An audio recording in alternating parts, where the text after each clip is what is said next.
তোমরা যে ইবাদত করবা, তোমরা যে অনুসরণ করবা, আমি আল্লাহর প্রিয় হতে চাও, যেহেতু আমি তোমাদেরকে আমার প্রিয় বানানোর জন্য দুনিয়াতে প্রেরণ করেছি, তো আমার প্রিয় হতে চাইলে আমি আল্লাহর নীতিমালাতেই তোমাদেরকে আমল করতে হবে। বলেন সুবহানাল্লাহ। এজন্য আল্লাহ রাব্বুল আলামিন নিজে কোরআনুল কারীম দিয়ে আমাদেরকে বললেন, ইয়া আইয়ুহাল্লাযীনা আমানু আতিউল্লাহা ওয়া আতিউর রাসূল। বান্দা, তুমি যদি তোমার জীবন পরিচালনা করতে চাও, তোমার হায়াতে জিন্দেগি যদি তুমি দুনিয়াতে পরিচালনা করতে চাও, অন্য কোনো মত, অন্য কোনো পথ, অন্য কোনো তরিকায় নয়, তোমার জীবন পরিচালনা করতে হবে আল্লাহর অনুসরণে, আর তোমার জীবন পরিচালনা করতে হবে রাসূলের অনুসরণে। বলেন সুবহানাল্লাহ। আজকে মানুষ ইবাদতের ডেফিনেশন না বোঝার কারণে, ইবাদতটা কাকে বলে, ইবাদত তো সেটাই যার মধ্যে আল্লাহর হুকুম রয়েছে। সুবহানাল্লাহ।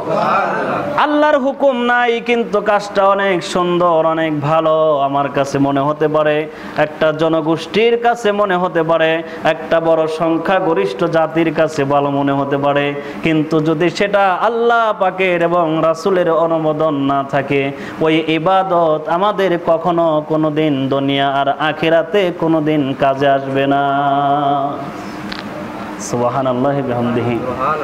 এজন্য আমার ভাইয়েরা, আজকে যে বিষয়টি নিয়ে আমি আপনাদের সামনে আলোচনা করতে চাই, সেটি হলো, আজকে হলো শাবান মাসের কয় তারিখ বলেন তো? যার জানা আছে বলেন। 5 তারিখ। কয় তারিখ? 5 তারিখ। শাবান মাসের যেই নিসফে শাবান রয়েছে, অর্থাৎ শাবান মাসের 14 তারিখ দিবাগত রাত, আমাদের বাংলাদেশ সহ ভারত, ইন্ডিয়া, নেপাল, ভুটান, এই বিশেষ করে ইরাকের বারমাকা থেকে শুরু হয়ে ইরান হয়ে এবং ভারতবর্ষ থেকে আমরা বাংলাদেশে যে ইবাদতটি আমরা প্রতি বছর যার অপেক্ষায় থাকি, আশায় থাকি, যাকে আমরা হাতছানি দেওয়ার জন্য বড় প্রস্তুতি নিয়ে থাকি, ইভেন কি অফিস আদালতও শিথিল করা হয়, অফিস আদালত বন্ধ করে দেওয়া হয়, সুযোগ দেওয়া হয়, কিন্তু সেই উল্লেখিত দিনটি হলো নিসফে শাবান। আর সেই দিনটাকে আমরা চিনি কি নামে বলেন দেখি? শবে বরাত। কি নামে? এই যে শবে বরাত, আমি এই বিষয় নিয়ে ইনশাআল্লাহ আপনাদের সামনে কথা বলতে চাই। আগে আমরা শাব্দিক অর্থে শবে বরাত এর শাব্দিক বিশ্লেষণ করব। শবে বরাত এটি কোনো আরবি শব্দ না, খুব ভালো করে মনে রাখবেন, সারা পৃথিবীবাসীর মনে রাখতে হবে। শবে বরাত কোনো আরবি শব্দ না, শাব্দিকভাবে সব হচ্ছে ফার্সি শব্দ। ফার্সিতে সব শব্দের অর্থ হচ্ছে রাত, আর বরাত হচ্ছে ফার্সি শব্দ এখানে উল্লেখিত। ফার্সি শব্দে বরাত হচ্ছে সৌভাগ্য। তাহলে শবে বরাত মানে এক শ্রেণীর বা সংখ্যাগরিষ্ঠ মানুষগুলো মনে করে যে শবে বরাত মানে সৌভাগ্যের রজনী। কথা কন ঠিক কিনা? কিন্তু আমার ভাইয়েরা, আল্লাহ রাব্বুল আলামিন কোরআন আমাদেরকে দিয়েছেন, বিশ্বনবীর হাদিস দিয়েছেন। কোরআনের ভাষা হচ্ছে আরবি, হাদিসের ভাষা হচ্ছে আরবি। তার মানে হলো সৌভাগ্যের রজনী বলি আর শবে বরাত বলি, আরবিতে তার একটা পরিচয় ইবাদত, তার একটা নির্দেশনা কোরআন এবং হাদিসে থাকার কথাটাই তো উচিত। কথা কোন ঠিক কিনা? কিন্তু আমার ভাইয়েরা, আল্লাহ রাব্বুল আলামিন দুইটি জায়গাতে কোরআনুল কারীমের মধ্যে বারাতুন শব্দ ব্যবহার করেছেন। কয়টি জায়গা? দুইটি জায়গা। এক নম্বর হলো সূরাতুত তাওবা প্রথম আয়াতের প্রথম শব্দে আল্লাহ রাব্বুল আলামিন বলেছেন বারাআতুম মিনাল্লাহি ওয়া রাসূলিহি। ওই সমস্ত মুশরিকরা, ওই সমস্ত কাফেররা যারা বিশ্বনবী থেকে, যারা আল্লাহ থেকে তাদেরকে সম্পর্ক ছিন্ন করে নিয়েছে, তাদের ব্যাপারে আল্লাহ রাব্বুল আলামিনের ফয়সালা আল্লাহ পাক নিজেও করে দিয়েছেন। মুশরিকদের সাথে মুমিন মুসলমানের কোনো সম্পর্ক, আওয়াজ দিয়ে বলেন, মুসলমানের সাথে মুশরিকের কোনো সম্পর্ক থাকতে পারে না? থাকতে পারে না। এখানে বারাআতুন শব্দ যদি আপনি আরবিতে ব্যবহার করেন, যে এটা বারাআত শব্দ ফার্সি নয়, এটা আরবি শব্দ, তাহলে কোরআন বলতেছে বারাআতুন শব্দের অর্থ হচ্ছে সম্পর্ক ছিন্ন করা। কি করা? সম্পর্ক ছিন্ন করা। তো আল্লাহ পাক এখানে সম্পর্ক ছিন্নটা কিভাবে, সংক্ষেপে আমি আপনাদের সামনে বলছি। বিশ্বনবী সাল্লাল্লাহু আলাইহি ওয়াসাল্লাম হজ করার জন্য মনস্থ করলেন, ইচ্ছা পোষণ করলেন। এই ভিত্তিতে হযরত আবু বকর রাদিয়াল্লাহু তাআলা আনহুকে প্রেরণ করলেন, যাও তুমি হজের পরিবেশটা দেখে আসো, সেখানে গিয়ে আমাদের হজ করার মতো পরিবেশ রয়েছে কিনা। কেননা তদানীন্তন সময়ে কাফেরদের, মুশরিকদের হজের নিয়ম ছিল তারা উলঙ্গ হয়ে কাবাঘরকে তওয়াফ করতে। বলেন নাউজুবিল্লাহ। একজন মানুষের সবচাইতে দামি জিনিসের নাম হলো হুসনে খলক, তার ইজ্জত। কথাগণ ঠিক কিনা? সেই ইজ্জতকে বের করে মানুষের সামনে ওপেন করে আবার সেটা সওয়াবের জন্য ইবাদত করা, এটা কোনো মুসলমান, এটা কোনো মুমিনের জন্য আল্লাহ পাক করে দেয় নাই। কথাগণ ঠিক কিনা? আল্লাহ রাব্বুল আলামিন বিশ্বনবীর মাধ্যমে আবু বকরকে যখন প্রেরণ করলেন, রহমতুল লিল আলামিন জানেন ওই সমস্ত কাফেররা, ওই সমস্ত মুশরিকরা তো ইবাদত করবে উলঙ্গ হয়ে, আবার তারা সেখানে জিনা ব্যভিচারীর মতো অনর্থকীদের মাধ্যমেও তারা সেই কাজগুলো সেরে নেয়। তখন বিশ্বনবী আবার আলী রাদিয়াল্লাহু তাআলা আনহুকেও প্রেরণ করলেন।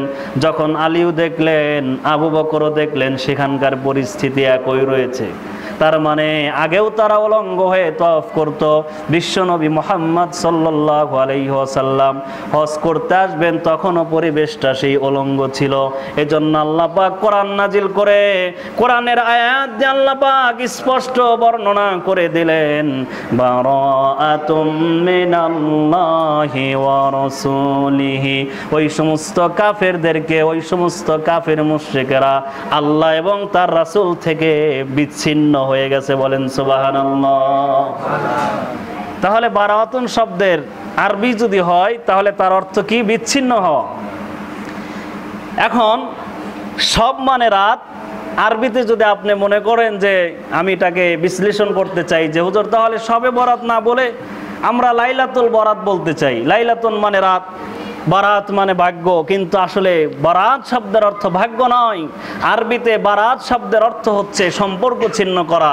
এরপরে আল্লাহ রাব্বুল আলামিন আরেকটি জায়গায় কোরআনুল কারীমের মধ্যে বললেন, সেখানেও স্পষ্ট আল্লাহ পাক বললেন, আল্লাহ রাব্বুল আলামিন বললেন, আমলাকুম বারাআতুম, আমলাকুম বারাআতুম ফিজ জুবর। ওই সমস্ত মধ্যম পন্থা কাফেররা মনে করে, আল্লাহ রাব্বুল আলামিন তাদের কথা তুলে ধরে বললেন, কাফেররা মনে করে আমরা আগের কাফেরদের চাইতে বড় ভালো। বলেন নাউজুবিল্লাহ।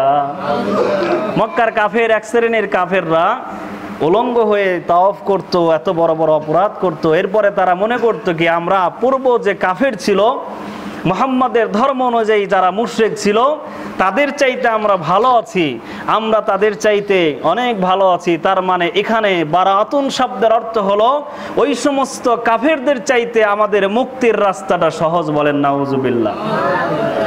কাফের মুশরিক সর্বকালেই সর্বজামানাতেই এক, এ কথা বলেছেন কে? কথা কয় না। কে বলেছেন?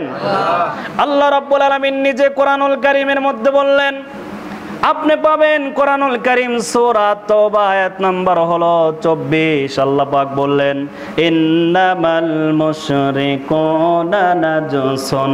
পৃথিবীর সমস্ত মুশরিকদের ব্যাপারে আল্লাহর ফয়সালা হলো তারা হলো নাপাক, তারা হলো অপবিত্র। সুবহানাল্লাহ। মুশরিকের বাচ্চারা, কাফেরের বাচ্চারা, তাদেরকে এটা মনে রাখা দরকার, যারা মুসলমানদেরকে ছোট করে দেখে, মুসলমানদেরকে পৃথিবী থেকে নিশ্চিহ্ন করে দিতে চায়, তাদের ফিরে আসার দরকার কোরআনুল কারীমের কাছে, যে তাদেরকে যিনি সৃষ্টি করেছেন সেই আল্লাহ পাক তাদের ব্যাপারে বলেছেন তারা হলো নাপাক। শুধু তাই নয়, 5 নম্বর সূরা, সূরাতুল মাইদার 72 নম্বর আয়াতের মধ্যে আল্লাহ পাক আরো স্পষ্ট ঘোষণা করেছেন। আল্লাহ রাব্বুল আলামিন বললেন, ওই সমস্ত বান্দা যারা দুনিয়ার মধ্যে কুফরি মতবাদকে প্রতিষ্ঠিত করতে চায়, যারা কাফের, দুনিয়াতে যারা মুশরিক, যারা আল্লাহর সাথে শিরক স্থাপনা করে এবং তার উপরেই নিজেরা প্রতিষ্ঠিত থেকে দুনিয়া থেকে আসতে চায়, ওই সমস্ত কাফের এবং মুশরিকদের জন্য আল্লাহ পাকের সর্বশ্রেষ্ঠ বান্দার উপর যেই সম্মাননা রয়েছে জান্নাত, আল্লাহ পাক সেই জান্নাতটাকে কাফেরদের জন্য হারাম করে দিয়েছেন। সুবহানাল্লাহ বলবেন না? কত আশ্চর্যের ব্যাপার! যারা এত কিছু শিখলো, এত কিছু জানলো, যারা গবেষণা করে পৃথিবীকে বিমান এনে দিল, আকাশে উঠতে শেখালো, পৃথিবীতে কোনো তারবিহীন, পৃথিবীতে যারা প্রযুক্তি আবিষ্কার করে মানুষকে কথা বলার সেকেন্ডের মধ্যে এক দেশ থেকে অন্য দেশের অবস্থাকে, যোগাযোগকে সহজ করে দিল, অথচ তারা এই পৃথিবীতে এসে আল্লাহ পাককে চিনতে পারলো না। কথা কোন ঠিক কিনা? এজন্য আমার ভাইয়েরা, শাব্দিক অর্থে বারাতুন শব্দটি ব্যবহার হয়েছে মুক্তি দেওয়া, বিচ্ছিন্ন হওয়া, আলাদা হওয়া, এই অর্থে আরবিতে। আর সব মানে তো ফার্সি শব্দ রাত, এর মানে হলো শবে বরাতকে যদি কেউ মনে করে সৌভাগ্যের রাত, এই কথাটি ফার্সি ভাষাই যথেষ্ট, শুধু তার বিবরণ হবে, কিন্তু কোরআন এবং হাদিস থেকে সে প্রমাণ করতে পারবে না শবে বরাতকে আল্লাহ পাক ভাগ্যের রজনী হিসাবে ঘোষণা করেছেন। কথা কোন ঠিক কিনা? কথাটা কি আপনারা বুঝতে পেরেছেন? যদি কারো বুঝতে কষ্ট হয় ভালো করে শোনেন, আমি আবার বলছি, শবে বরাত এটি হচ্ছে একটি ফার্সি শব্দ, এর বাংলা অর্থ হচ্ছে ভাগ্য রজনী। কিন্তু ভাগ্য রজনী, শবে বরাত, অথবা যদি আমি ইংরেজিতে যদি বলি যে আমার সাকসেসফুল লাইফ অফ নাইট, আমার জীবনের সফলতার একটি রজনী, এই বিভিন্ন ভাষায় যদি আমি শবে বরাতকে যদি ভাগ্য রজনী বলতে চাই, এটা আমি যা বলতেই পারবো। কিন্তু কোরআন এবং হাদিসে নিসফে শাবানকে, শবে বরাতকে আল্লাহ পাক ভাগ্যের রজনী বলেন নাই। একথা আল্লাহ পাক তার কোরআন দিয়ে আমাদেরকে ভাগ্য রজনীকে চিহ্নিত করে দিয়েছেন। ভাগ্যের রজনীর তথ্য নির্দেশনা আল্লাহ পাক কোরআনে দিয়েছে, বলেন সুবহানাল্লাহ। এইবার আমরা কোরআনকে প্রশ্ন করলাম, কোরআন তোমার মধ্যে আমরা শবে বরাতের ফজিলত মানলাম, শত বছর ধরে বাবাও মানতো, দাদাও মানতো, কথা কোন ঠিক কিনা? তাও মানতো, বড় দাদাও মানতো, ছোট দাদাও মানতো, 14 গোষ্ঠী মানছে, এখন আমরা মানবো না, আমাদের তো একটু আত্মমর্যাদায় বাজে। কথা কোন ঠিক কিনা? অনেক এলাকায় হালুয়া রুটি তৈরি হয়, আতশবাজিও করা হয়, বড় আনন্দ করা হয়। এই দিনে আবার বলে ভালো কিছু খেলে সারা বছর ভালোও খাওয়া যায়, এমন কথা আছে না নাই? আবার এমন কথার বিবরণ পাওয়া যায়, এই রজনীতে গোসল করলে নাকি জীবনের গুনাহ মাফ হয়, আছে না নাই? আবার এই রজনী সম্পর্কে আবার এ কথাও বর্ণনা পাওয়া যায়, যদি এই দিন মানুষ যদি অমুক সূরা, তমুক সূরা, ইখলাস, সূরা ফালাক, এরকম ভিন্ন ভিন্ন সূরা একাধিকবার পাঠ করে করে যদি কেউ 100 রাকাত সালাত আদায় করতে পারে, তার জীবনের গুনাহ মাফ হয়ে যায়, এরকম বর্ণনা আছে না নাই? আমার ভাইয়েরা, আমাদেরকে ইবাদতের ফজিলত বলতে গেলে, ইবাদত করার জন্য আমাদেরকে আগে কোরআনের কাছে বলতে হবে, কোরআন তোমার মধ্যে এরকম কোন তথ্য আছে কিনা? কথা কোন ঠিক কিনা? এই যে এতক্ষণ শুনলাম, আতশবাজি করতে হবে, ভালো মন্দ খেতে হবে, এই রাত্রে ভাগ্য নির্ধারণ হবে, এদিন যদি আমি ভালো কিছু খাই সারা বছর ভালো কিছু খেতে পারবো, বলেন নাউজুবিল্লাহ। এই দিন যদি আমি ভালো কিছু করি সারা বছর আমার ভালো হবে, বলেন নাউজুবিল্লাহ। এই আশা প্রত্যাশা নিয়ে যারা সারা জীবন শবে বরাত পালন করেছেন, কেউ মনে কষ্ট নেবেন না, আমি শুধু কোরআনের এসএমএসটি আপনাদের সামনে তুলে ধরছি। শবে বরাতকে আল্লাহ পাক ভাগ্যের রজনী বলে আখ্যায়িত করেননি, হাদিসের মধ্যেও আপনি পাবেন না, 4 ইমামের ঐক্যমতে একটি কিয়াস ইজমার মধ্যে আপনি পাবেন না শবে বরাতকে আল্লাহ রাব্বুল আলামিন কোন একটি দিক থেকে এই মর্যাদা দিয়েছে, আপনি পাবেন না। কিন্তু আল্লাহ পাক আপনার আমার জন্য লাইলাতুল কদর নামক একটা মহা সম্মানিত রজনী দিয়েছেন, যেই রজনী সম্পর্কে আল্লাহ পাক নিজে কোরআনে বলেছে, বলেন সুবহানাল্লাহ। আল্লাহ রাব্বুল আলামিন বললেন সূরাতুদ দুখান প্রথম 4টি আয়াত, হামিম, ওই হামিমের আয়াতে মুকাত্তাতের অর্থ আল্লাহ ছাড়া আর কেউ জানে না। সে আল্লাহ পাক বললেন ইন্না আনসালনাহু ফি লাইলাতিন মুবারাকান ফিহি, আমি আল্লাহ একটা মহামান্বিত রজনীর মধ্যে আমি আল্লাহ কোরআন নাজিল করেছি। সুবহানাল্লাহ বলেন। ইন্না কুন্না মুনজিরিন, এটা হলো আমি আল্লাহ সতর্ককারীদের মধ্যে একজন। তার মানে আমার জীবন কোন পথে চালাবো, কিভাবে চালাবো, আমাকে পথ দেখাবে, সতর্ক করবে, সেই কিতাবের নামটা কি? কথা কয় না। সেই কিতাবের নাম কি? আল কোরআন। আল্লাহ পাক বলেছেন আমি সেই কোরআন নাজিল করেছি মহামান্বিত রজনীতে। এই আয়াতের অর্থ বুঝে থাকলে আপনারা বলুন, কোরআন নাজিল হয়েছে শবে বরাতের মানে এই শাবান মাসের 14 তারিখে নাকি রমজান মাসের লাইলাতুল কদরে? এ ব্যাপারে আপনারা জানার জন্য আমার 45 মিনিটের একটা আলোচনা আছে, আপনারা দেখে নেবেন। আল্লাহ পাক কোরআনুল কারীমে সূরাতুল বাকারা 2 নম্বর সূরা, এই সূরার 185 নম্বর আয়াতে আল্লাহ পাক নিজে বলে দিয়েছেন। আল্লাহ পাক বললেন, শাহরু রমাদানাল্লাযী উনজিলা ফীহিল কুরআন। সুবহানাল্লাহ। আল্লাহ পাক বললেন, আমি মহামান্বিত কোরআনকে মহাসম্মানিত একটা মাস, সেই মাসের নাম হলো রমজান। রমজান মাসে আমি আল্লাহ নাজিল করেছি, বলেন সুবহানাল্লাহ। শুধু তাই নয়, আল্লাহ পাক আবার এ কথাও জানিয়ে দিলেন, রমজান মাসে কোরআন কোন টাইমে এসেছে দুনিয়াতে, দিনের বেলায় নাকি রাত্রি বেলায়, রমজানের শুরুর দিকে নাকি মাঝের দিকে। আনজালনাহু ফি লাইলাতিল কদরি ওয়া মা আদরাকা মা লাইলাতুল কদর লাইলাতুল কদরি খায়রুম মিন আলফি শাহর। সুবহানাল্লাহ। কি সুন্দর বাণী, কি সুন্দর নির্দেশনা। একেবারে সুস্পষ্ট ভাষায় আল্লাহ পাক সূরা কদর নামে একটা সূরাও নাজিল করেছে, বলেন সুবহানাল্লাহ। বারাতুন বান্দার ভাগ্য নয়, বান্দার ভাগ্য রয়েছে তাকদীরের মধ্যে, কদরের মধ্যে, বলেন সুবহানাল্লাহ। এজন্য আল্লাহ বলেছেন, আমি কদরের রজনীতে, কদরের রাত কোন মাসে? কথা কয় না। কদর কোন মাসে? রমজান মাসে। তারপরে নির্দিষ্ট না, সেটি হলো বিশ্বনবীর অসংখ্য হাদিস থেকে প্রমাণিত। সেই কদরের রজনীটাও হচ্ছে রমজানের শেষের 10 দিনের শেষের 10 রাতের কোনো এক রাত। কথা কন ঠিক কিনা? সেখানেও যে বেজরের কথা বলা হয়েছে, কিছু হাদিস থেকে এরকম বেজর দিনগুলোর কথা বলা যায়, কিন্তু এ কথা তো সুনিশ্চিত, বেজর দিনে হোক আর জোর দিনে হোক, রমজানের শেষ দশকে আল্লাহ পাক লাইলাতুল কদর প্রতি বছর কিয়ামত পর্যন্ত আল্লাহ পাক বান্দার জন্য নির্বাচিত করেছে, বলেন সুবহানাল্লাহ। আল্লাহ রাব্বুল আলামিন নিজে বললেন, লাইলাতুল কদরি খায়রুম মিন আলফি শাহর। আমি আল্লাহ লাইলাতুল কদর বান্দার জন্য দিলাম। সেই লাইলাতুল কদরের দাম তোমরা কি জানো বান্দা? বান্দা তো জানে না। আল্লাহ পাক নিজেই জানিয়ে দিলেন, সেই রজনীর দাম আল্লাহর কাছে 1000 মাসের চাইতে উত্তম, বলেন সুবহানাল্লাহ। 1000ও যদি হয়, 1000 মাসের চাইতে উত্তম বলেছেন কে? 1000 মাস হলেও 83 বৎসরের বেশি হয়, বলেন সুবহানাল্লাহ। তার মানে কোন বান্দা যদি জীবনে একটা লাইলাতুল কদর যদি নসিব হয়, বান্দার আমল নামায় কোরআন সাক্ষী দেয়, আল্লাহ রাব্বুল আলামিন 83 বৎসর ইবাদত করার 83 বৎসরের সওয়াব আল্লাহ পাক বান্দার আমল নামায় দিয়ে দেন।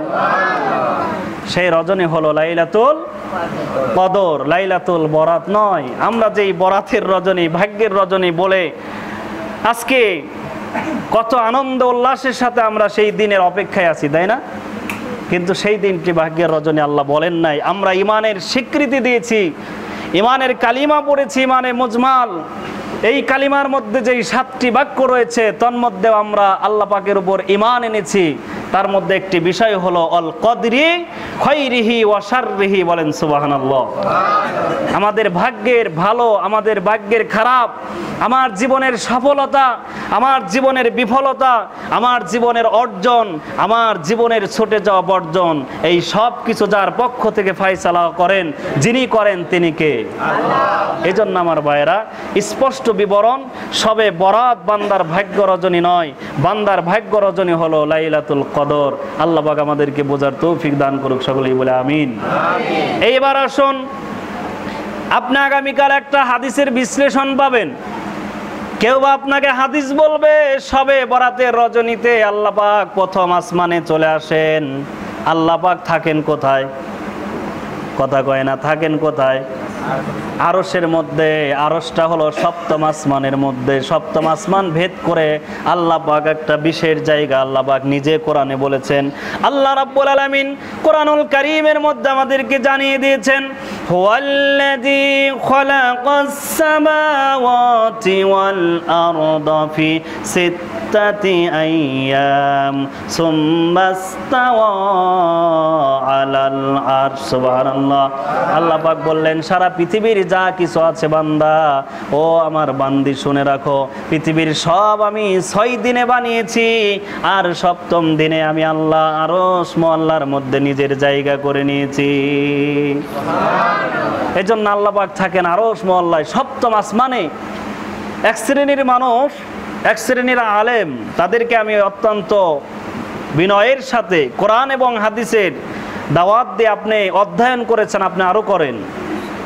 আপনাদের কথার উপরে, আপনাদের আমলের উপরে জাতি হাজার বছরের ইতিহাস ধরে রেখেছে, শত বছরের ইতিহাস ধরে রেখেছে, যার জন্য এখনো তো একটা জনগোষ্ঠী ওই সমস্ত ইমামদের হালুয়া রুটির বস্তা আর সেই রমজানে সেই নিসবে শাবান লাইলাতুল বরাতের সকাল থেকে সন্ধ্যা পর্যন্ত দৌড়ে বাড়িতে বাড়িতে মিলাদ পড়ে বাড়িতে বাড়িতে লাইলাতুল বরাতের ফজিলত বর্ণনা করে 6 মাস খাবে সেই হালুয়া রুটির ব্যবস্থা গ্রহণ করেছিল। কথা কোন ঠিক না বেঠিক?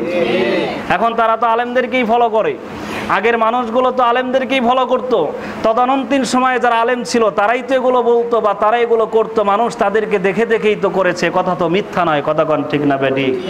এজন্য আমি বর্তমান সময়ের সমস্ত আলেমকে, শুধু বাংলাদেশ নয়, আমি সমগ্র বিশ্বের সকল দেশের আলেমকে আমি উদাত্ত আহ্বান করছি, আপনারা এই বিষয়টি নিয়ে আলোচনা করুন, বান্দাদেরকে সহযোগিতা করুন। আল্লাহর বান্দা এবং বান্দীদেরকে পথভ্রষ্টতা থেকে, আপনারা বিদাত থেকে কমপক্ষে আল্লাহর কাছে কষ্ট করে ইবাদত করে সওয়াব হবে না, এইরকম কষ্ট করা থেকে মুক্তি দিন। সঠিক বর্ণনা মানুষের কাছে করুন। কথা কোন ঠিক না বেঠিক? সেটি হলো আল্লাহ পাক স্পষ্ট কোরআনুল কারীম দিয়ে হাদিস দিয়ে জানিয়ে দিলেন বিশ্বনবী যে শবে বরাত বান্দার জন্য ভাগ্য রজনী নয়। এক শ্রেণীর আলিমরা বলবে আজকে হলো শবে বরাতের রাত, আল্লাহ পাক সপ্তম আসমান আরশ থেকে বান্দার প্রতি নিকটে প্রথম আসমানে চলে আসছেন আর বান্দাকে ডাকতেছেন, কে আছো অভাবগ্রস্ত, আলামিম মুস্তারজিকিন ফারযাকাহু, কে আছো রেজেকের সমস্যা নিয়ে আমার কাছে চাও, আমি রেজেক দেব, কে আছো অসুস্থ আমার কাছে চাও, সুস্থতা দান করব, কে আছো মুসিবতের মধ্যে চাও, আমি মুসিবত দূর করব। খোদার কসম ওয়াল্লাহি বিল্লাহি, আমার জীবনের সর্বোচ্চ অধ্যয়ন থেকে আমি বলতে চাই, এই হাদিসটা শুধু লাইলাতুল বরাত তার মানে শবে বরাতের রাতের নয়, বরং বিশ্বনবীর হাদিস খানা কিয়ামত পর্যন্ত বান্দার জন্য সুসংবাদ। আল্লাহ পাক প্রত্যেক রজনীতেই বান্দাকে এভাবে ডাকতে থাকে। বলেন সুবহানাল্লাহ। আল্লাহ ডাকে প্রতি রাতে, আর আপনার আমার ভণ্ড ইমাম ডাকে এক রাতে। কথা কোন ঠিক কিনা? পৃথিবীর সমস্ত অফিস আদালত বন্ধ হয়ে যেতে পারে, ক্লান্ত হতে যেতে পারে, কোনো না কোনো কারণে মেশিনের চাকা না ঘুরতে পারে, কিন্তু আল্লাহ রাব্বুল আলামিন এই পৃথিবীকে যেইভাবে বিচরণ করার জন্য চন্দ্র সূর্যকে পৃথিবীকে আল্লাহ যেভাবে ঘোরাচ্ছেন কিয়ামত পর্যন্ত একইভাবে ঘুরবে। যেদিন ঘুরবে না ওই দিন পশ্চিম দিগন্ত থেকে যখন সূর্য উদিত হবে, পূর্ব দিগন্তে যখন সূর্য ডুবে যাবে, সেই দিন আর এই পৃথিবীর অস্তিত্ব থাকবে না। কথা কোন ঠিক না বেঠিক? এজন্য আমরা মুসলিম, আমরা অত্যন্ত সদয় বিনয়ের সাথে বলতে চাই, আপনারা যারা এলেমের শূন্যতাও হতে পারে আমি বলবো না, অথবা আপনার বুঝের এলেমের শূন্যতা, জ্ঞানের শূন্যতা, জ্ঞানের পরিধির কমতি হতে পারে, যুগের পর যুগ আপনি মানুষকে এই বিভ্রান্তিমূলক ইবাদত করে বান্দাদেরকে লাইলাতুল কদরের মর্যাদা এনে আপনি শবে বরাতে দিবেন, এটা একজন ইমাম, একজন আলেমের দায়িত্ব নয়, বরং একজন আলেম, একজন ইমামের দায়িত্ব হচ্ছে আল্লাহ যেইভাবে বান্দাকে ইবাদত করতে বলেছেন বান্দাকে সেইভাবেই ইবাদত করতে হবে। কথা কোন ঠিক না বেঠিক? এজন্য আসুন আমরা যেই শবে বরাত, এখন আমরা প্রশ্ন করব, এখন আমরা একটা বিষয় তো বাকি রেখে আলোচনা শেষ করতে পারি না।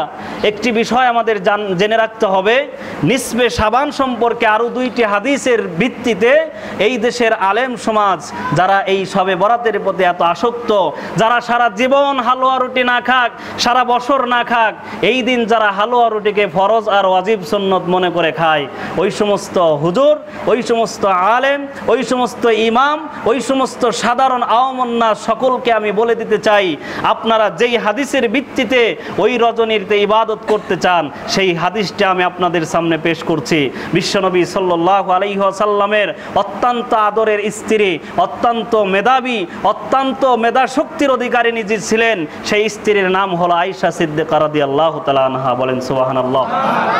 তিনি এত অল্প বয়সে আল্লাহ রাসূলের কাছে এসে তিনি যা অর্জন করেছিলেন বিশ্বনবীর পৃথিবী থেকে বিদায় নেওয়ার পর, আয়েশার কাছ থেকে বড় বড় সাহাবীরা কোনো মাসলা নিয়ে দ্বিধাদ্বন্দ্বে পড়ে গেলে, কোনো সমস্যার সম্মুখীন হলে আয়েশার কাছ থেকে সমাধান নিতেন।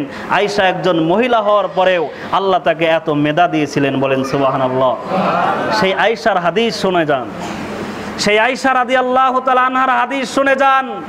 বিশ্বনবী সাল্লাল্লাহু আলাইহি ওয়াসাল্লাম আয়েশার ঘরে আসলেন।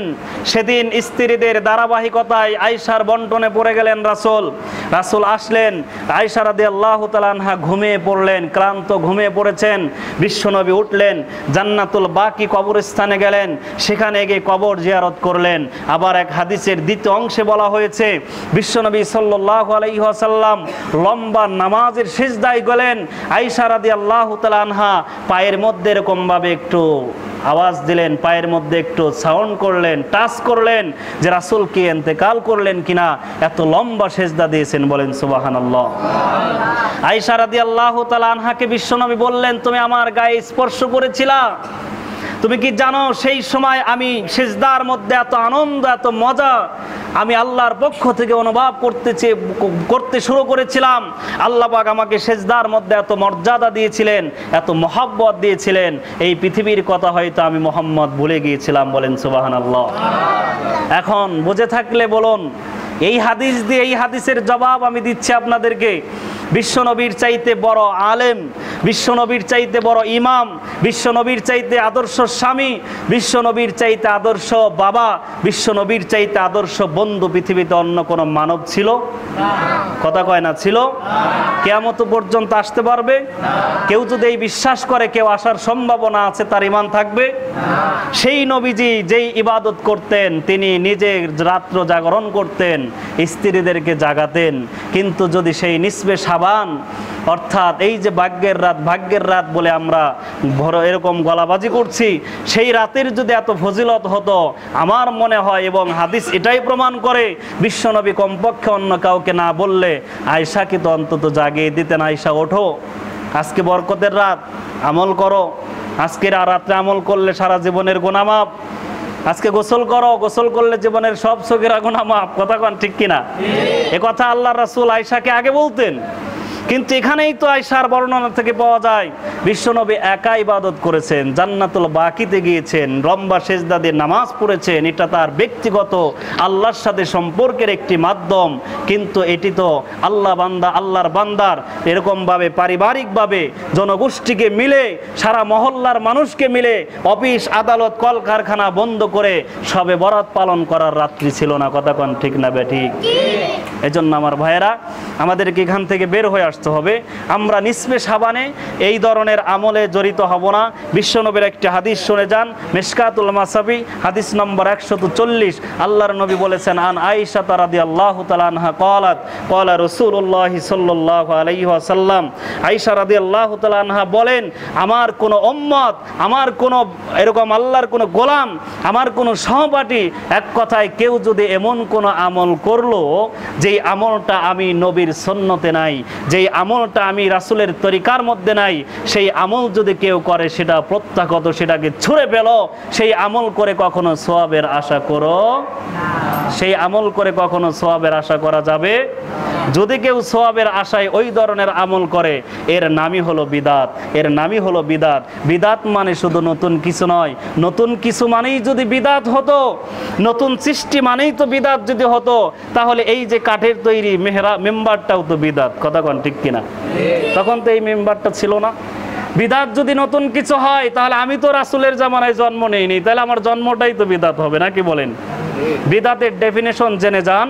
বিদাত বলা হয় ওই জিনিসকে যেটা রাসূল করেন নাই, আল্লাহ পাক করতে বলেন নাই, কিন্তু বান্দা সওয়াবের আশায় করলো। ভালো করে বুঝবেন। কিন্তু কেউ গুনাহকে গুনাহ মনে করলো, গুনাহ মনে করেই করলো। কেউ এরকম আছে যে সওয়াব মনে করে করলো না, তার ভালো লাগে সে তাই করে, সেটা ভিন্ন কথা। কিন্তু সওয়াবের উদ্দেশ্যে এমন কোন আমল করলো যে আমল রাসূল করেন নাই, যে আমল সাহাবীরা করেন নাই, যে আমল স্বয়ং আল্লাহ করতে বলেন নাই, এমন কোন আমল যদি আল্লাহর কোন বান্দা, আল্লাহর কোন বান্দি যদি করে সওয়াবের উদ্দেশ্যে, সেটা হবে বিদাত। আর বিদাতের সম্পর্কে শাস্তি জেনে যান। একটি হাদিসই যথেষ্ট। আল্লাহর নবী বলেছেন, কুল্লু বিদাতিন দলালা ওয়া কুল্লু দলালাতিন মিনান নার। এক একটা বিদাত হচ্ছে গোমরাহ, আর এক একটা গোমরাহ বান্দার জাহান্নামে যাওয়ার জন্য যথেষ্ট। বলেন নাউজুবিল্লাহ। তাহলে ইবাদত করলেই কি সওয়াব পাওয়া যাবে? না। কথা কয় না, সওয়াব পাওয়া যাবে? ইবাদত করতে হবে কার নির্দেশ অনুযায়ী? আল্লাহ পাকের। আল্লাহ পাক স্পষ্ট বলেছেন, ইয়া আইয়ুহাল্লাযীনা আমানু আতিউল্লাহ, সর্বপ্রথম তুমি অনুসরণ করো আগে আমাকে। এখন আল্লাহকে কি ধরে আপনি ইবাদত করবেন নাকি? আল্লাহকে আপনার কাছে আসে মাঝে মাঝে? আমার কাছে তো আসে না, পৃথিবীর কারো কাছে আসে? বরং আল্লাহ এক আয়াতের মধ্যে বলেছেন, তোমাদের এই দুনিয়ার চর্ম চোখ দিয়ে আমি আল্লাহকে দুনিয়াতে দেখা সম্ভব নয়, যার একটি দৃষ্টান্ত প্রমাণ হচ্ছে মূসা আলাইহিস সালামের সেই ঘটনা। কথা কোন ঠিক না বেঠিক? এজন্য আমার ভাইয়েরা এখানে আসুন, আতিউল্লাহ মানে আল্লাহর অনুসরণ, আল্লাহ পাকের অনুসরণ মানে সরাসরি কোরআন যা বলে সেটাকে করতে হবে, কোরআন যেটাকে নিষেধ করে সেটা ছাড়তে হবে। কথা কোন ঠিক কিনা? কারণ কোরআন আপনার আমার মতো সৃষ্টি না, কোরআন আপনার আমার মতো সৃষ্টি করা কোনো জীব না, কোনো প্রাণী না, কোনো জড়বস্তু না। কোরআনের প্রতিটি বাণী, প্রতিটি হরফ হচ্ছে স্বয়ং আল্লাহ পাকের মুখমসৃণ মাসহাব। বলেন সুবহানাল্লাহ। আল্লাহ নিজে বলেছেন সেটা। আল্লাহ পাক কিছু বলেছেন, এই পৃথিবী জমিন হয়ে যাও, হয়ে গেছে, এরকমভাবে আসমান হয়ে যাও, হয়ে গেছে, এরকমভাবে সমুদ্র হয়ে যাও, হয়ে গেছে, মানব জাতির সমস্ত রূহ হয়ে যাও, হয়ে গেছে। এবং কি আল্লাহ সূরা ইয়াসিনের শেষের আয়াতে বলেছেন, কোন ফায়াকুন, আল্লাহ শুধু ইচ্ছা করেন হও, আর সাথে সাথে সেটা হয়ে যায়। বলেন সুবহানাল্লাহ।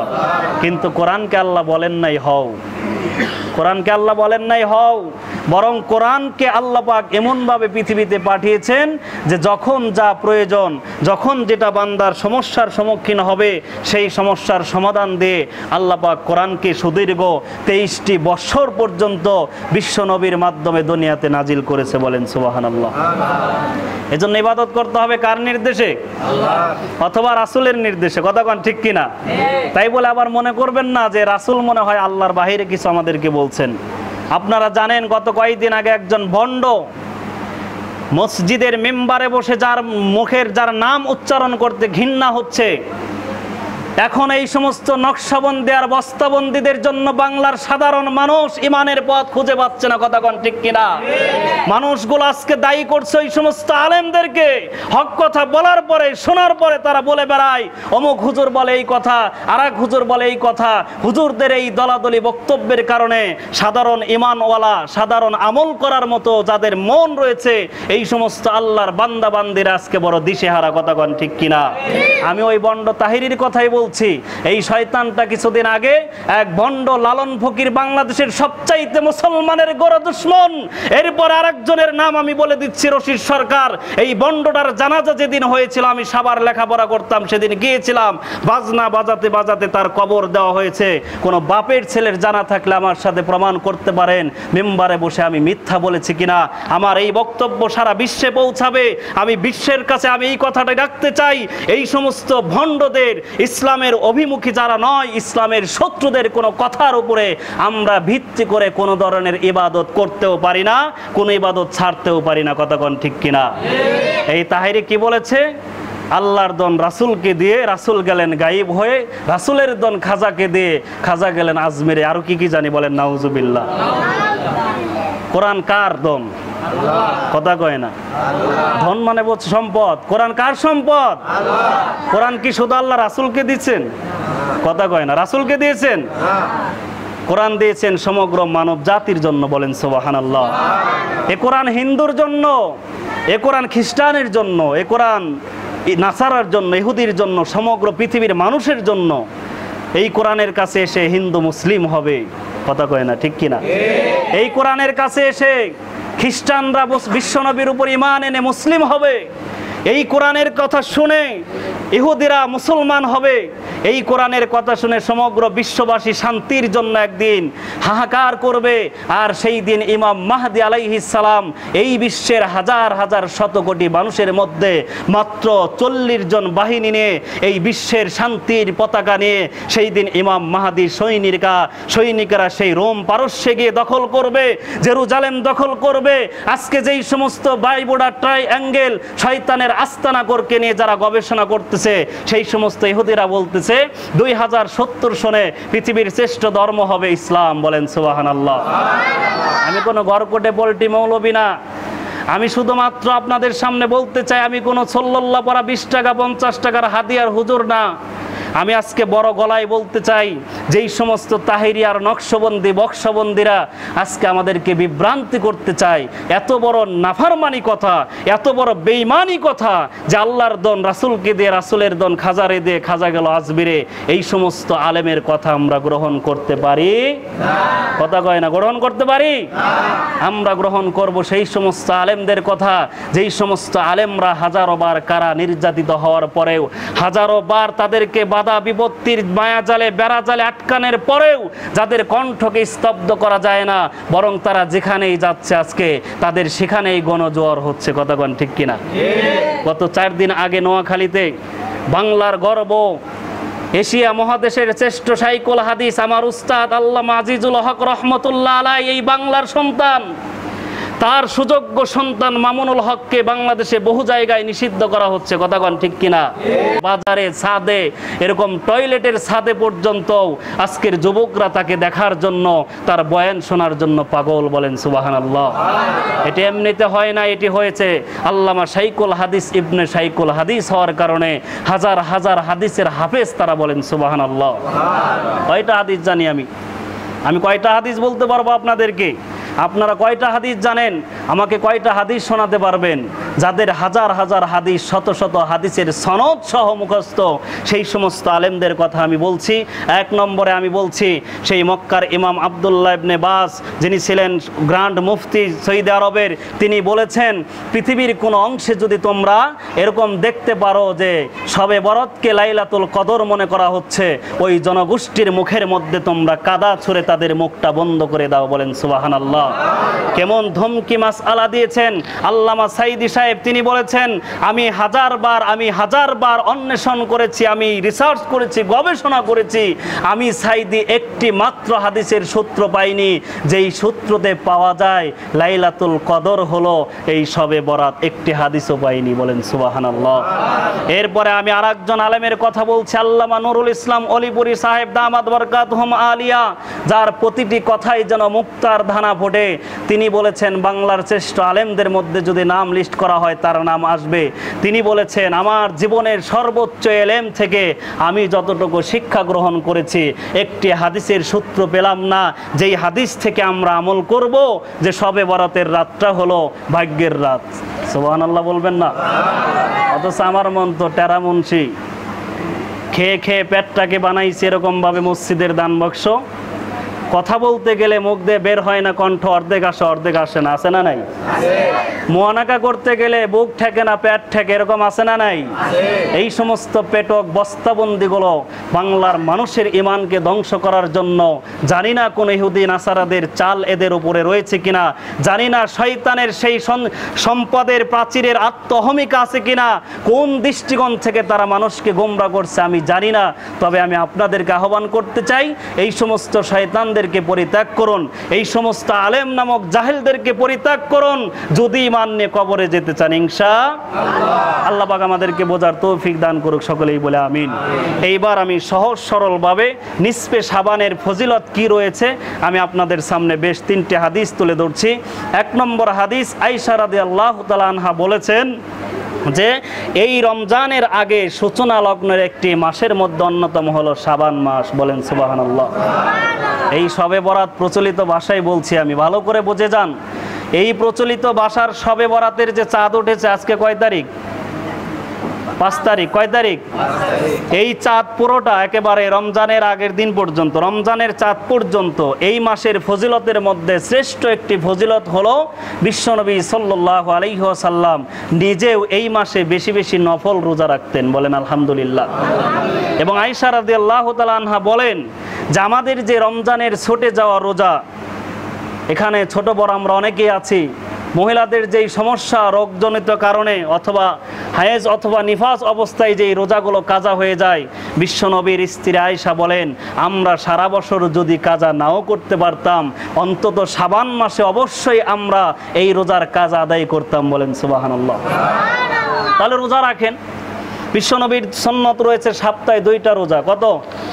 প্রতি সপ্তাহে কয়টা রোজা? 2টা রোজা, সোমবার এবং শুক্রবার। কয়টা?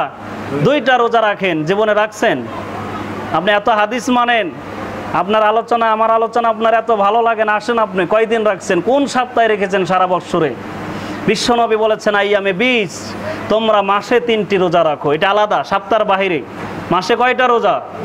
3টি রোজা যদি বান্দা রাখে আল্লাহ পাক সওয়াব 10 গুণ বাড়িয়ে দেয়। তার মানে বিশ্বনবী বলেছেন বান্দা যদি মাসে 3টি রোজা রাখে সারা মাস রোজা রাখার সওয়াব আল্লাহ তার আমল নামায় দান করেন, বলেন সুবহানাল্লাহ।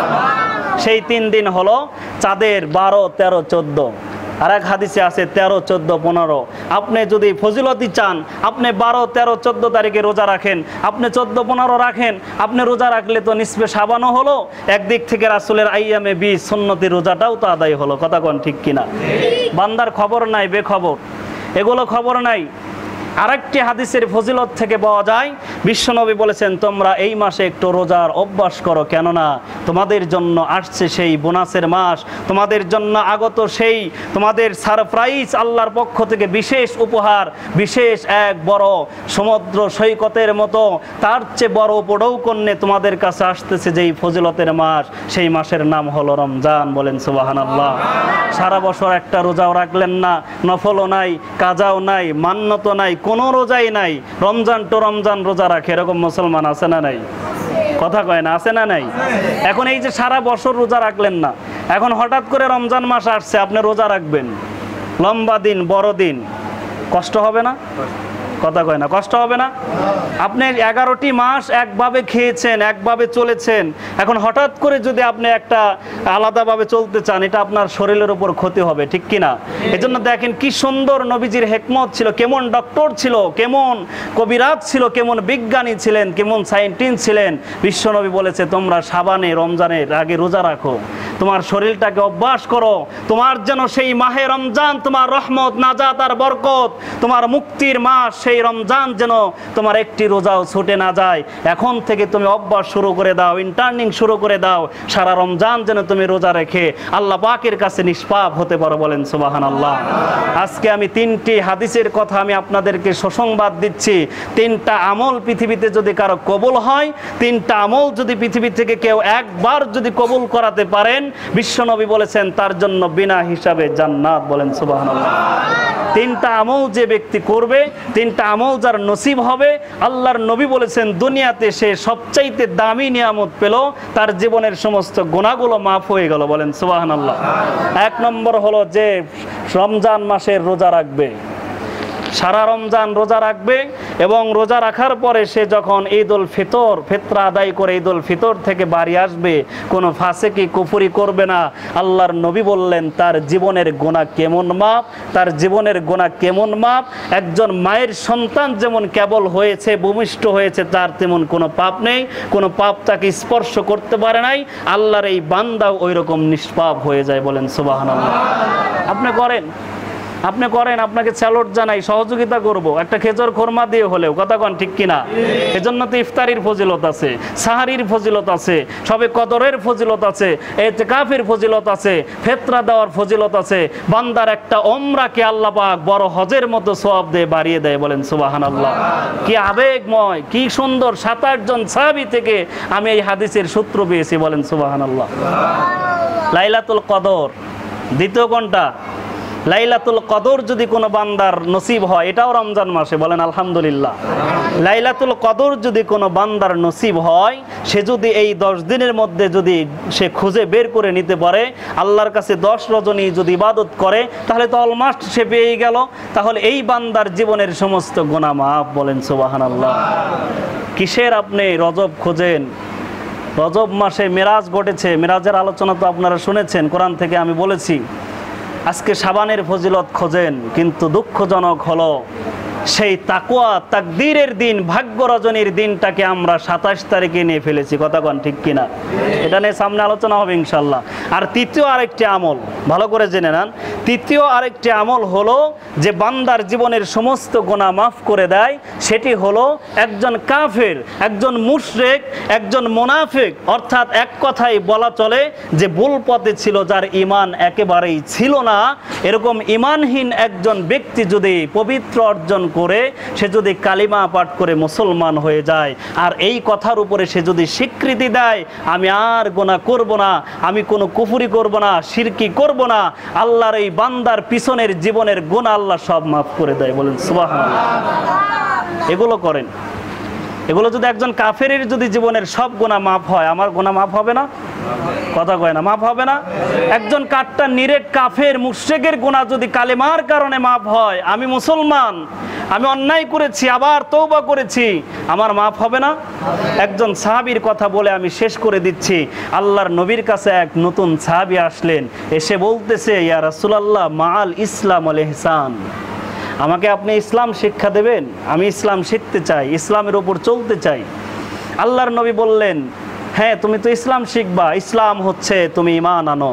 বলেন আলহামদুলিল্লাহ। ইসলাম হচ্ছে তুমি 5 ওয়াক্ত নামাজ আদায় করো। বলেন আলহামদুলিল্লাহ। ইসলাম হচ্ছে তুমি সম্পদশালী হলে যাকাত দিবা। আলহামদুলিল্লাহ। ইসলাম হচ্ছে সম্পদ হলে তুমি হজ করবা। আলহামদুলিল্লাহ।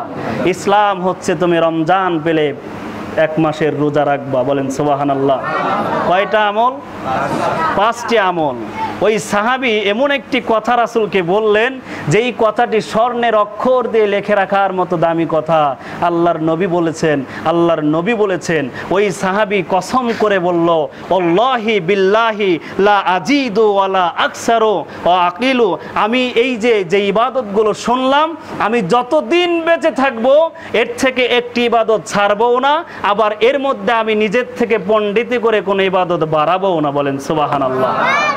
কমাবও না, বাড়াবও না। লোকটি বলে চলে যাচ্ছেন, ভালো করে শুনে যান, লোকটি বলে চলে যাচ্ছেন। আচ্ছা, লোকটা কেন এসেছিল বলেন তো? ইসলাম শিখতে। কথা কন, ঠিক কিনা? নাকি সে 50 বছর নামাজ পড়ে রাসূলের কাছে আসছে? নাকি সে 100 বার 1000 বার হজ করে আসছে? নাকি সে পাহাড় সমান যাকাত আদায় করে আসছে? রমজান মাসের রোজা আদায় করে আসছে? কিছুই না। সে তো কেবল ইসলাম শিখতে আসছে। শিখে আসার পর এখনো কিন্তু কোনো আমল করে নাই, কিন্তু সে শপথ করেছে কার নামে? সে বলেছে, আল্লাহর কসম, আল্লাহর শপথ, আমি কমাবও না, বাড়াবও না। বিশ্বনবী ওই লোকের দিকে ইঙ্গিত করে সাহাবীদেরকে বললেন, তোমরা কি দুনিয়াতে কোনো জান্নাতি মানুষ দেখতে চাও? তোমরা কি দুনিয়াতে কোনো জান্নাতি মানুষের চেহারা দেখতে চাও? তোমরা যদি দেখতে চাও, আমার ওই উম্মতের দিকে তাকাও। বলেন সুবহানাল্লাহ। কেমন নবী, কেমন ইসলাম, কেমন ইসলাম আমরা পেয়েছি, আমরা কেমন মুসলমান, এগুলো আমাদের হৃদয়ে নাড়া দেয় না? আল্লাহর নবীর ওই সাহাবী তখনও আমল করে নাই, কিন্তু সে শপথ করেছে কার নামে? এজন্য আজকে আমি আপনাদের কাছ থেকে শপথ নিতে চাই। কেউ আমার হিসাবে শপথ করবেন না, দয়া করে নিজে নিজেই শপথ করুন যে অন্তত আমল করার আগে আপনি যাচাই করে আমল করবেন ইনশাআল্লাহ। অন্য কোনো শপথ নিচ্ছি না। আপনি যে আমল করবেন, আজকে আপনি আল্লাহর ঘরে শপথ করে যান, আমি যে আমল করব, 2 রাকাত নামাজ পড়বো, এই নামাজটা হাদিসে আছে কিনা আমি জেনে পড়বো ইনশাআল্লাহ। নামাজ ভালো জিনিস না? কিন্তু নামাজ 3 সময় পড়লে হারামের গুনাহ হবে, জানেন তো আপনারা, নাকি বলেন? তো নামাজ তো ভালো জিনিস, সেটা পড়লে হারাম হয় কেন? তার মানে আল্লাহ হারাম করেছেন বলে হারাম হয়। কথা কন, ঠিক কিনা? আবার নামাজ, ওযু ছাড়া যদি কেউ সারা জীবন নামাজ আদায় করে, সওয়াব হবে না পাপ হবে? কেউ ফরজ গোসল করলো না, জুনুবি গোসল করলো না, সে যদি সারা জীবন সিজদায় পড়ে থাকে, তার সিজদা কবুল হবে? তা আপনারা তো আমার চেয়ে ভালো মুফতি, আলহামদুলিল্লাহ। আমি আনন্দিত যে আপনারা ভালো মুফতি। তা আজকে শপথ করে যান, ইনশাআল্লাহ ইসলামের মধ্যে কমানো যাবে না। যে আমল করবেন যাচাই করে করবেন ইনশাআল্লাহ। আপনি 1 কেজি বেগুন কিনতে গিয়েছেন সফিপুর হাটে, হাজারো বীর, এক দোকানে 10 জন আছে, এরপরেও কি না দেখে নেবেন নাকি একটু দেখে নেবেন? ওরে ভাই, 1 কেজি বেগুন কিনবেন যার মূল্য 20 থেকে 30 টাকায়, 30 টাকার বেগুন কিনবেন, আপনি যাচাই করে কিনতে পারলেন, আজকে খাবেন, কালকে ওটার অ্যাকশনও শেষ, ওটা যাবে ডাস্টবিনে। কথা কন, ঠিক কিনা? আর আপনি কিয়ামতের দিন, সেই দিন আফসোসের দিন, পরিতাপের দিন মুক্তি পেতে চান, ইবাদত করবেন, আপনি যাচাই করবেন না? আপনি একজন বললই সবে বরাতে রুটি বিলি করলে সওয়াবের গোষ্ঠী শুদ্ধ আপনার বাড়িতে আসবে, আর আপনি ইবাদত করবেন, আপনার হাদিস নাই, আপনার কোরআন নাই। আপনি কোরবানি দিলে গরুর মাথাটা ইমাম সাহেবরে দিয়ে দিবেন, আর সওয়াব আপনার জন্য আল্লাহ বুড়ি বুড়ি দিয়ে দিবেন। এই সমস্ত বন্ডদের ফতোয়া শুনে আপনি মাথা দিয়ে দিলে সওয়াব হবে?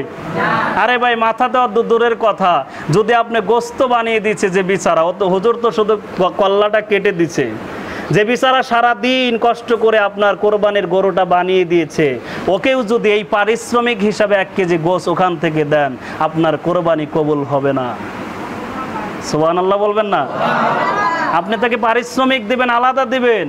ওটা তো আপনি আল্লাহর জন্য যখন বিসমিল্লাহির রহমানির রহিম বিসমিল্লাহ আল্লাহু আকবার বলে ওর গলায় যখন ছুরি দিয়েছেন, ওটার মালিক আপনি, কিন্তু ওটার হুকুমটা রয়েছে কার? আল্লাহ। আপনি পারিশ্রমিকও দিতে পারবেন না। ইসলাম এত পরিষ্কার, ইসলাম এত সুন্দর, জানি না তাই আমরা মানতে পারি না। আল্লাহ পাক আমাদেরকে বোঝার তৌফিক দান করুক, সকলেই বলে আমিন।